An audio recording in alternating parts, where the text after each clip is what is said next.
नमस्कार मित्र, आपण आज पाहणार आहे महसूल सहाय्यक याची पूर्ण प्रोसेस बनायची. महसूल सहाय्यक हे पद काही एका विशिष्ट पद नाही आहे. हे MPSCतूनच ग्रुप सीमधून क्लर्क पद म्हणून ओळखले जाते. याला आता नवीनच इंस्टाग्रामच्या रील्सवर नवीन नाव प्राप्त झाले. त्या MPSC क्लर्कला ते म्हणजे महसूल सहाय्यक. आपण पाहूया आता याच्यात किती सब्जेक्ट असतात. आपण जे बोर्डवर पाहत आहे हे उद्या प्रिलिमचे सब्जेक्ट आहे. यात आपण एका साईडला जर बघितलं, आपण जे कोर सब्जेक्ट म्हणून ज्याला आपण नाव दिलं आहे ते आहे हिस्ट्री, जॉग्राफी, पॉलिटी आणि इकॉनॉमिक्स. आणि जे इतर सब्जेक्ट आहे ते आहे science, current and math and reasoning. तर आपण याचं वेटेज पाहिलं तर तिथं एकदम छोट्या छोट्या अक्षरात दिलं आहे.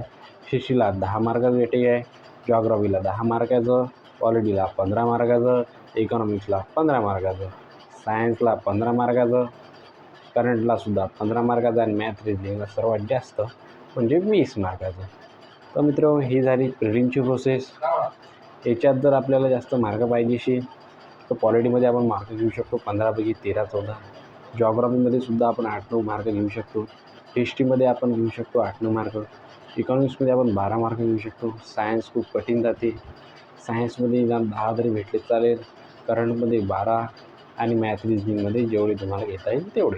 तर तुम्हाला मित्र, जर तुम्हाला आता मेन्ससाठी जर मार्गदर्शन पाहिजे असेल तर आपण कमेंटमध्ये मला कळवा.